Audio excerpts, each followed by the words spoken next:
and welcome to this week's special episode of the Digital Law Podcast, brought to you by Digital Law and produced by Anson Evaluate. So, as a bit of background, we're a law firm that works solely on technology, cybersecurity and legal issues. In each episode, we look at stories in the law related to digital technology from around the world with an emphasis on data protection and cybersecurity.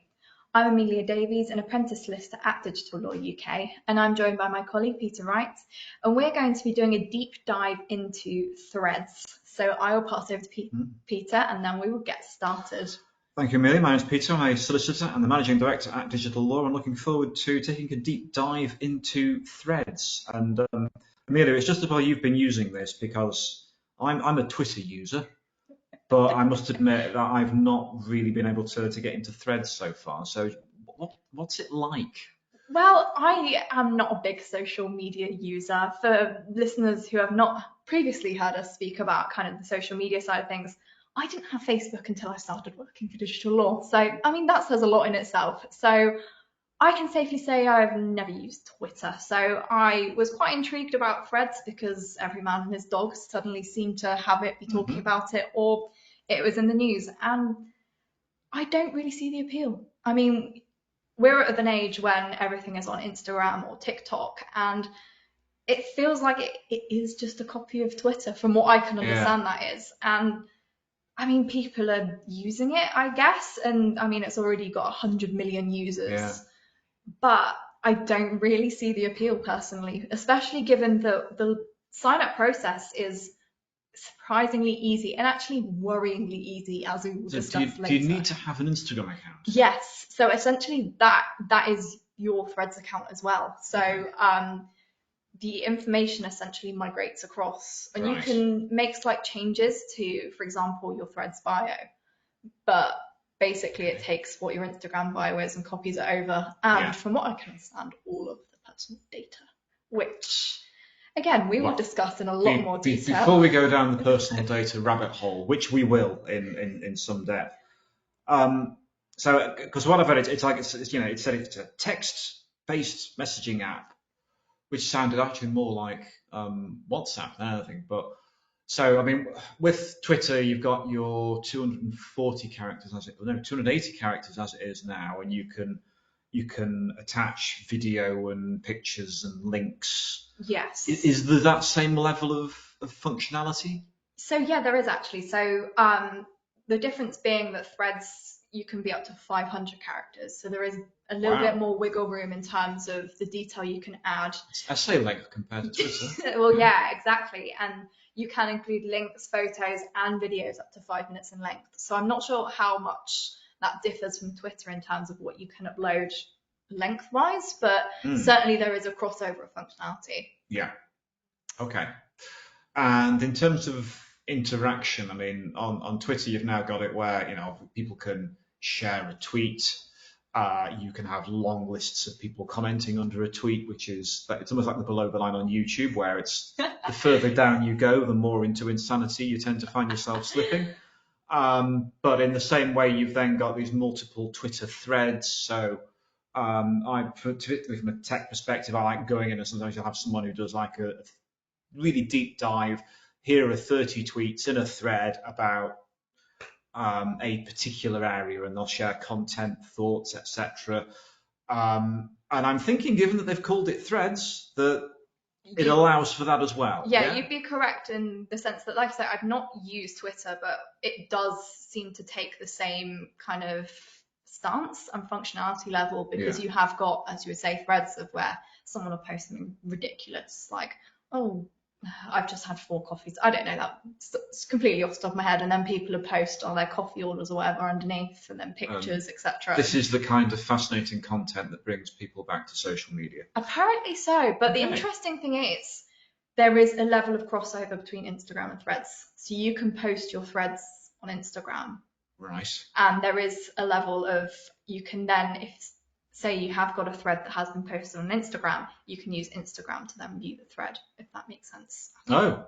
There is a level of like crossover and talking to one another that, from what I can understand, you don't get the same level on Twitter, because I don't think Twitter has an extra little platform that they have going on. No, and this is just it. Twitter is Twitter, always has been, always will be at the moment. So whereas you've got the Meta family of apps, including WhatsApp, Facebook, arguably, of course, Meta was sort of the Facebook group. Yeah. And then arguably because of a lot of the negativity over regulatory enforcement and some of their data collection practices, Facebook Inc. became Meta. But you've still got the Facebook app, as I say, and Instagram. And now Threads is in that same stable. So we've got an idea of what it does. It's launched very rapidly. Definitely. And is now claiming 100 million users. I think it was 30 million in the first 24 hours. I might be wrong there, but I'm fairly certain that's what I saw. Interestingly enough, though, when I was actually looking on kind of Meta's announcement and kind of what their explanation of Threads was, they were saying that while I mentioned the sign-up process, the fact that you have to have an Instagram account, they seem to be working on a way around that so that you can create just a Threads account. I'm not sure how they plan on working on that and whether that is to do with the data and the transfer between the two, but that could be interesting for some time in the future. Yeah, okay. And so we've got this up and running. Within the first day, we had Elon Musk sharing no, it wasn't Elon Musk, it was Zuckerberg, went back onto his Twitter account for the first time in however many years and shared a picture of two Spider-Men pointing at each other. Which, Musk is already threatening to sue. Obviously, like you say, it's a barely disguised, very similar platform doing the same thing. Yeah, I don't disagree with that. I mean, clearly there will have to be some level of differentiation between the two, or one would like to think. But from a purely surface level standpoint, their functionality is very similar. Yeah, and it's probably the case as well that a lot of the people that Elon Musk fired, and they have suddenly gone and got themselves jobs at Well, that's just it. Definitely, there has got to be some form of crossover there, and with kind of Meta announcing that they wanted to rival Twitter, there is suddenly that little bit of revenge if those people got unceremonially fired, might want to jump ship. Yeah. So let's start drilling a little bit more into the sort of the data and the regulatory side then. So this has been out now in the US. It's available in the UK. Is it from today or has it been there? It's been longer. Yeah, I don't know how long it has been fully available, but I certainly got Threads probably sometime last week, maybe over the weekend. So almost a week now, certainly been accessible in the UK. I mean, there seems to be a lot of people using it is the thing that I would say. I jumped on the trend due to celebrity use, and that's kind of how it started for me. Not that I've actually posted anything yet. I've just been a bystander. Probably safest. And of course, for our listeners in Europe, they can't actually get on it yet, can they? I'm not sure. I don't know whether it's now from today, maybe, able to get on it from the European standpoint. I know that it's been a massive sticking point for EU regulators because, I mean, if you're a regular listener of this podcast, we essentially slate Meta in some way, shape or form on a weekly basis, at least. And so it's understandable that they would have an issue with another Meta app that has been suddenly launched with what one might say not loads of thought behind backing it up. And it seems that, when the EU now with GDPR asks for data protection by design in apps that are built from scratch, this seems to show precious little of it. And given that it's been such a problem being able to make their legacy platforms comply, hence some of their massive fines, including $1.2 billion earlier this year for Meta. It almost looks with this as though they're looking and saying, well, we can't even make this compliant in the EU, therefore it's almost like in the past the threat is often made when lobbying to Europe, say, oh well, we won't, we'll pull out of your market due to the Digital Markets Act, the Digital Services Act, GDPR, the fact you're fining us again. In this instance, it's almost like saying, well, we haven't pressed the nuclear option with any of our other platforms, but you know what? We're not going to make this active because you're making life difficult. It's almost like the the shot across the bows to show, look, we didn't launch in Europe because you're so difficult, and this could be the future for you, almost to try and scare Europe into thinking this is the path that they are on if they carry on with the level of regulatory enforcement and regulatory overload that they seem to be following. Well, it's interesting that you mentioned the Digital Markets Act and the Digital Service Act, because we will be talking about those further down in terms of how the UK differentiates and why potentially the UK have been able to access threads first. But in terms of kind of looking at the surface level, we've got the Electronic Privacy Information Centre, EPIC, great name. We've got a quote from Callie Schrolder, I'm sorry about the pronunciation, I cannot. And she has said that I haven't seen any evidence that Meta is being transparent about what it will do with sensitive personal data, or is clearly establishing why it is collecting that data other than because we want to. And so I saw this quote and I was just like, right, I mean, I know we're going to be doing a podcast on this, let's take a look. And I went onto the App Store. To say I was horrified was not even a big enough word for it. The amount of data that was just being collected was insane, because if you scroll down to the bottom, you could see there was various amounts of sensitive personal data that was being harvested for no good reason. I mean, we've spoken about how TikTok previously, you had the issue of children's data and just seeing that if you were scrolling or spent too much time on a video, they would be like, okay, so you're watching baby videos, you must be female and pregnant. There was that level of assumption made, and it would appear that Threads and Meta would be doing the same in relation to this, judging by what I can see on the App Store. Just to confirm, this is the Apple App Store that I'm talking about here. Right. Okay. So we've got bulk collection of sensitive personal data from each user.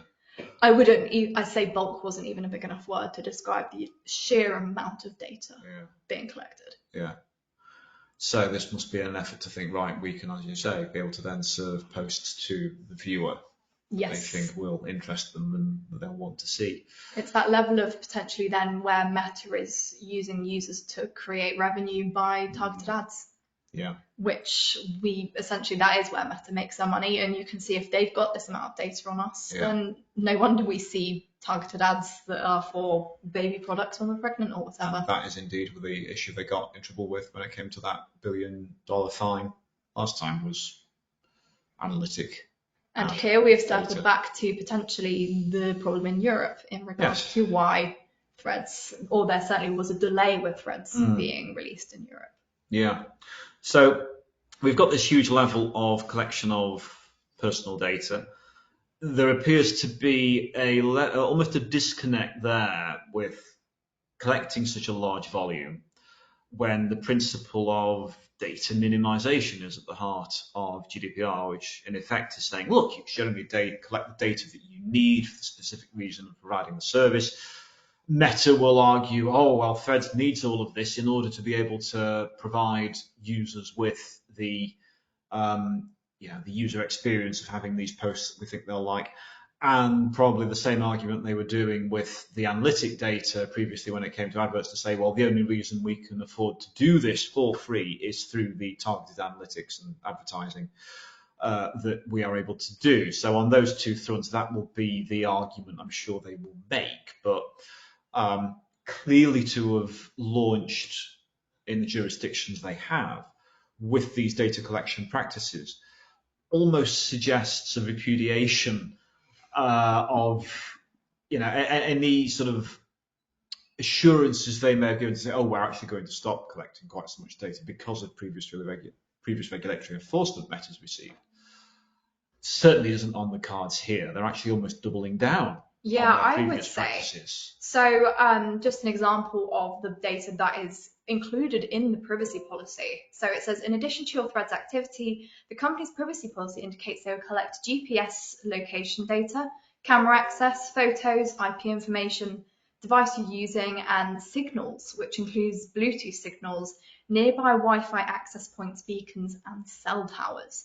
So essentially there is a lot of access that's going on there that realistically you don't need, and it's very much outside the norm of typical data collection. I mean, cell towers, that's quite out there. It is. And And in terms of sort of they'll obviously then use that information. I mean, the richer information they then get on individual Wi-Fi networks and cell towers means the level of profiling, the level of using data from multiple users to then be able to draw conclusions with regards to people's habits, where they go, who they connect with. They'll be able to work out how many thousand people are connected to a certain cell tower at a certain time of day at a certain point in the week, and then does that happen again on a regular basis. You can see a level of profiling that could take place with data of this type, whereby it would not just sort of be concerns about what Meta would do with it, but also if they were hacked, what would happen with that data? Well, that's just it. And, we've previously seen the EU have been against Meta due to Facebook users' personal data. And they said their legal basis for collecting such data of Facebook users was the performance of a contract. And that was previously found unlawful. So it's very interesting in terms of, okay, so are Threads then using the legal basis of contracts to establish why they're collecting such a vast amount of data? Yes. And it'd be interesting to see if they actually end up piggybacking on some of the existing practices or policies within Instagram to say, oh, well, because it's using Instagram's shared technology in various ways, it can be argued, oh, well, that's why, therefore, we have to pull all the existing data through from Instagram and then start to add to that with the extra data we then collect via Threads. But certainly this just seems to be a massive increase in the collection of user data over and above what Meta was already getting via Instagram and its other platforms. Yeah, it seems that the amount of data they're collecting just is not justified by any means. And this is when we can look at the Digital Services Act and the Digital Markets Act. So these incoming EU regulations ban the use of sensitive data for ads entirely. And this includes that they would require explicit consent for tech giants to combine data for ad profiling, which would, in theory, hit Meta very hard. And considering the amount of data that Meta from Instagram and Threads will be collecting, it does provide some potential issues for Meta and a big loss of revenue stream. Yes, it certainly does. And the DMA has come in, given that the first draft of it was published actually during the pandemic in 2020, the fact that now it's coming in and we're getting the designation of which organizations will be gatekeepers under the DMA, and the fact that Meta, Apple, and others will inevitably be classed as gatekeepers. And the real focus of the legislation is on those gatekeepers. It's legislation specifically designed really to focus in on large tech companies and their perceived abuses, and to try and then give the European Commission, which will be the ultimate regulator, a much greater level of control over those organisations. Given what Meta is doing here through Threads, arguably if that is then used in Europe and available to European users, it's almost like inviting the European Commission to say, well, you have these powers now under the DMA, you better get ahead and use them. Well, that's just it. So under the DMA, centrally enforced penalties can scale up to 10% of global annual turnover, which is a lot higher than the theoretical maximum of Data Protection Act, which can sanction for up to just 4%. So you've got a massive rise there and a very big difference to the amount that Meta could potentially be fined under the DMA. Yes. Given that 4% clearly isn't enough, given well, apparently not. The sheer volume of fines over the not just that one-on data collection, but the fact that now several fines have been applied to the Meta group, including WhatsApp, over the course of the last couple of years.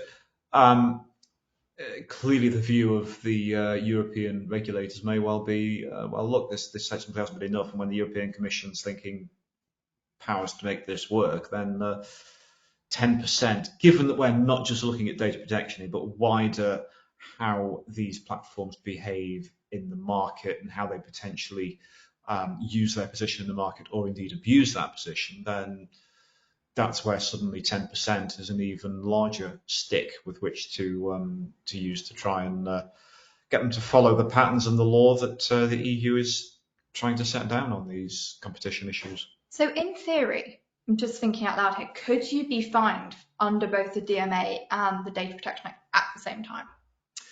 Do you think that is a way that they could look to tackle this? Because then you'd be looking at a maximum of 14% fine, which does up the ante somewhat. On paper, there'd be nothing to stop that, because the DMA and any enforcement of the Digital Markets Act by the European Commission is going to be on a looking at actions of Meta when it comes to its actions in the market. So, for example, its mergers, how it, say, moves data around within the organization, how it treats its users. So, I mean, even this element of threads being bolted onto Instagram is something that the DMA would look at and say, the fact that you're saying that users have to be on Instagram first, or the way that your profile is richer if it's using that Instagram information, is almost saying that therefore you have to be on threads, you have to be on Instagram. That's a slightly messy way of setting up your access to the platform. You can imagine that's the sort of thing that, yes, competition authorities might look at and say, well, hang on, that isn't entirely fair. But in a way, it is Meta leveraging its existing platforms and existing technology. Yeah. So you could potentially get, hypothetically, DMA enforcement on that. They could, go to the upper edge of sort of 8, 9, 10% of the fine.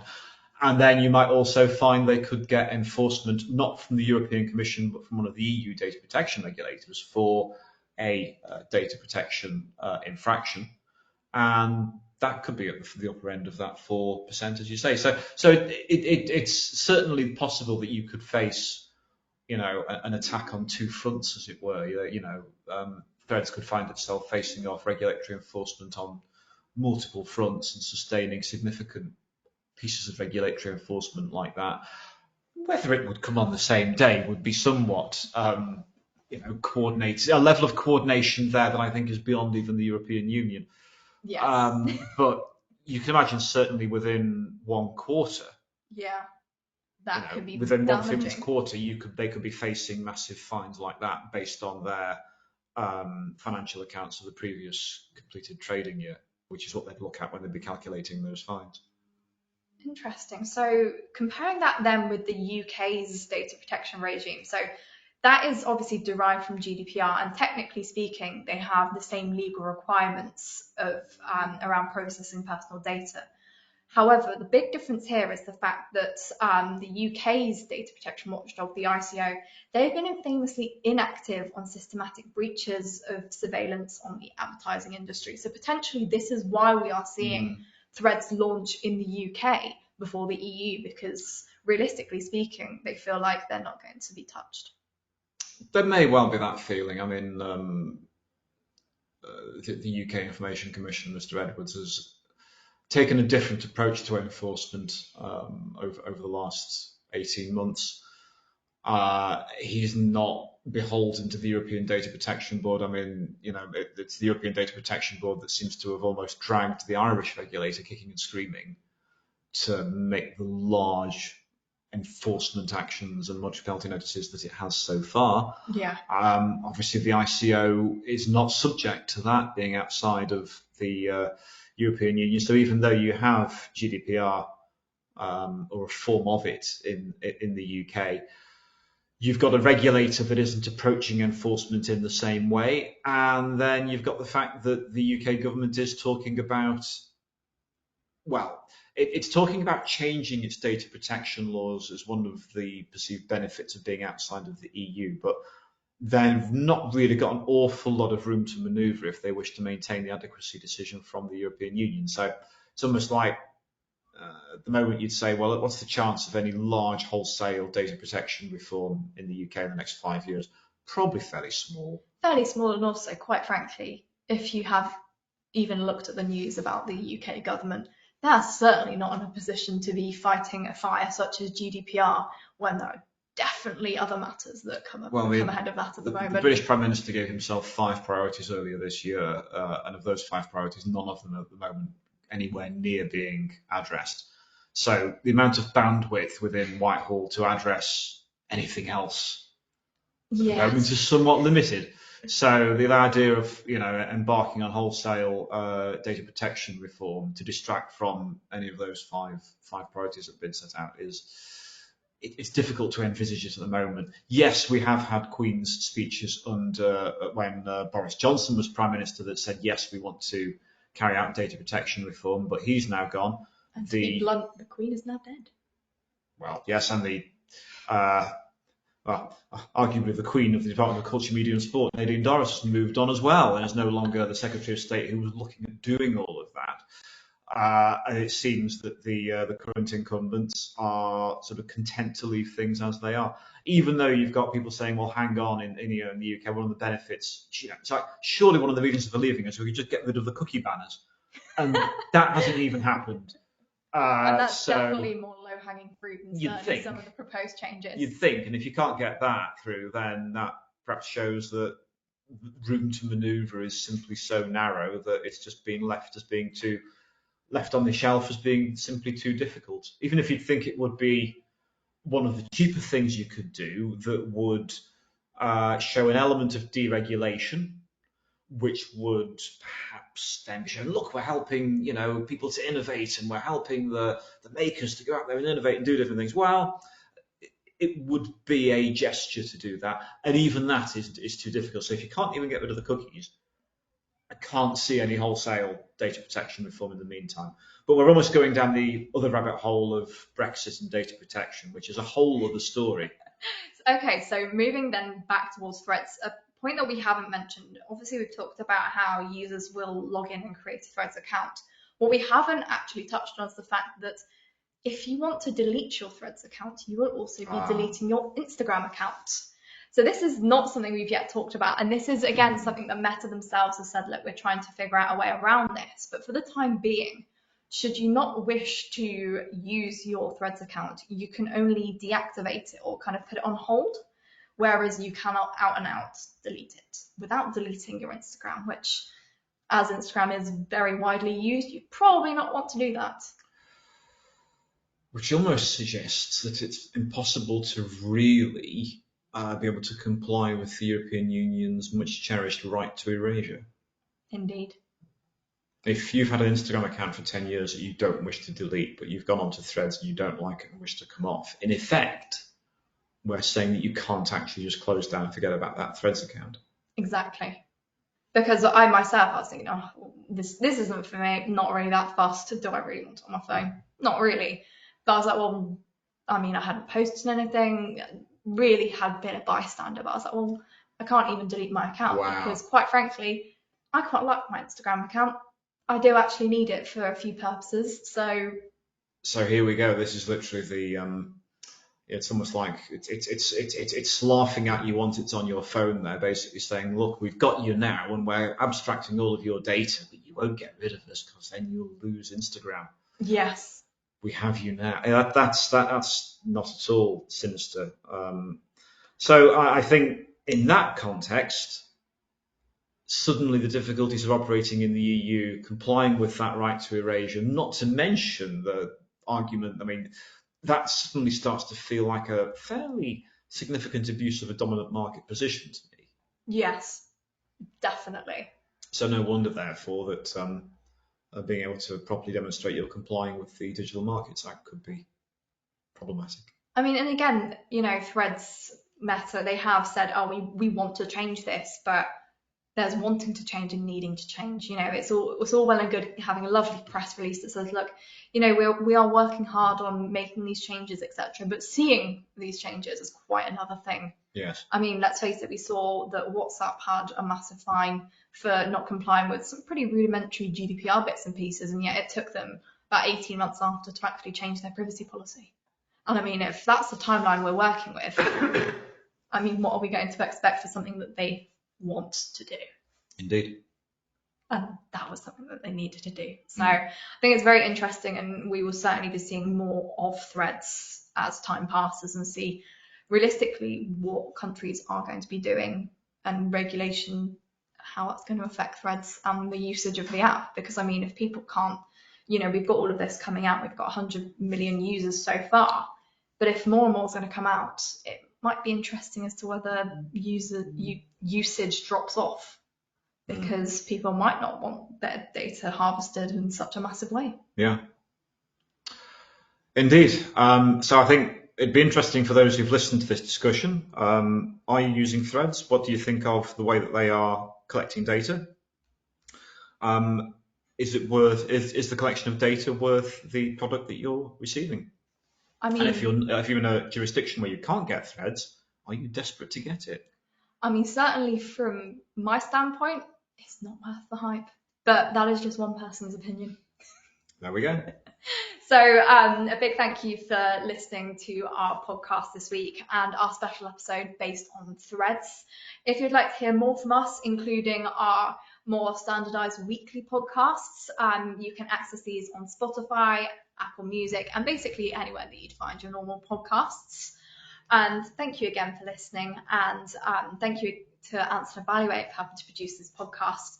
So if you would like to produce your own podcast or webinar, or would be interested to hear about Anson Evaluate services, please take a look at their website that you can find at www.ansonevaluate.com. And if you have any questions or thoughts about what we've talked about today, please do not hesitate to email us at admin@digitallawuk.com. Thank you for listening, and we hope to see you again soon.